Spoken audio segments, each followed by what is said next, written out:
Let's say we have a function g of x is equal to x plus 2 divided by x. Let's find the derivative of the inverse function, which is the same as saying I want to find the derivative with respect to x of the inverse. To do this, we will use our formula. The inverse function, its derivative, is equal to 1 over the derivative of the function evaluated at the inverse. So to do this, we're going to need to know two things. We need to know what the derivative of g is and what is the inverse of g.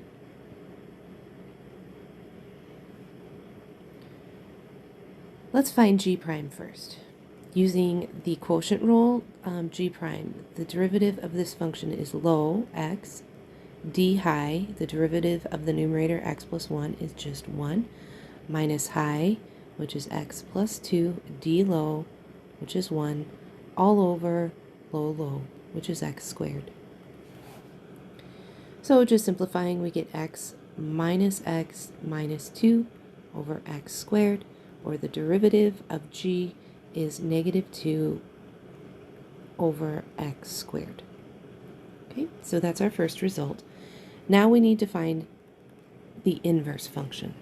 Okay, so if y is equal to x plus 2 divided by x, to find the inverse, we flip-flop the x and y's. So x is equal to y plus 2 divided by y. Now we'll solve for y, so multiplying on both sides by y, this y will cancel.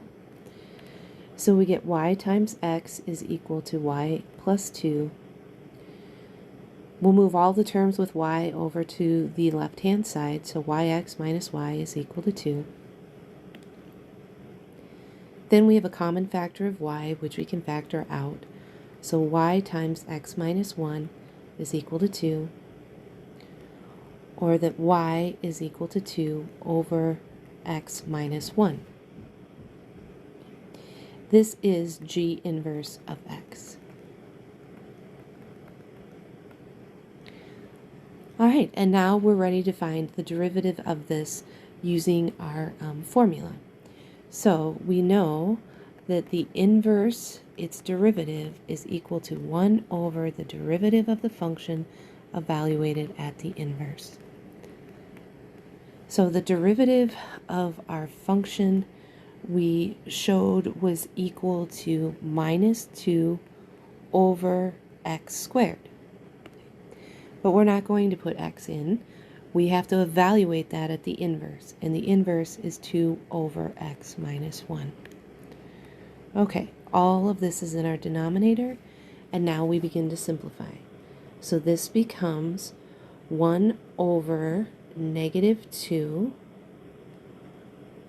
Now, using the powers of exponents, a fraction squared is the same as the numerator squared, which is 4, divided by the denominator squared, which we'll just leave as x minus 1 squared for simplicity,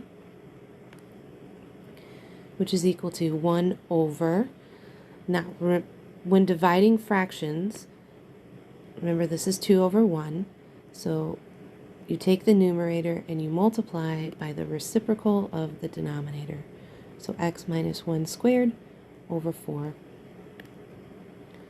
This becomes 1 over 2 will go into 4 2 times. There's still the negative up top. We'll leave the x minus 1 squared divided by 2. All of this is in the denominator. And now we'll again divide the fraction, so 1 over this quantity in the numerator. We can flip this to make this now, we'll leave the negative up top so we don't drop it. It's negative 2 divided by x minus 1 squared. And that's it. That is the inverse function, its derivative. Now, of course, we could have done this using the power rule, or I'm sorry, the quotient rule as well. We know that g inverse is equal to 2 over x minus 1. So the derivative of the inverse using the quotient rule is low x minus 1 d high, which is 0. The derivative of a constant is 0, minus high d low, which is 1, all over low, low. This term will go to 0, and we are left with negative 2 over x minus 1 squared. So either way, we're going to get the same result.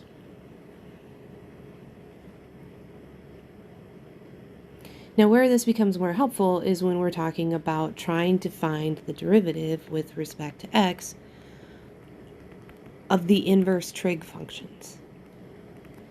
Okay, so in this case, I'm trying to find f will be the inverse sine. Okay, so I'm trying to find the derivative with respect to that. So maybe let's think, I don't want to find the derivative of that. Let's use its inverse. So let's take a new function. We'll take g. Okay. G will be equal to the sine of x because the inverse sine and the sine are derivatives. Or I'm sorry, are inverses of one another. And we know what the derivative of the sine function is. G prime is equal to, the derivative of sine is cosine. And then we know the inverse of the sine is the inverse sine. Okay. So now with this setup, when we're finding the inverse derivative, we're taking the derivative with respect to x of the inverse sine of x, but we can use the rule that says that will be 1 over the derivative of the function. The derivative of the function is the cosine of x, and then we evaluate that at the inverse, which is the inverse sine of x. Okay. Now from here, we'd like to simplify this and just put this in terms of x. Okay, so this is where our trigonometry will come back for us. So 1 over the cosine of the inverse sine of x. Well, let's just represent this. If the inverse sine is equal to x, this means the sine of some angle is equal to x. We can always write x over 1. We can represent this as a triangle. Here will be theta. The sine is the opposite over the hypotenuse. The opposite is here. Here's the hypotenuse. And by Pythagorean theorem, this side should be 1 minus x squared.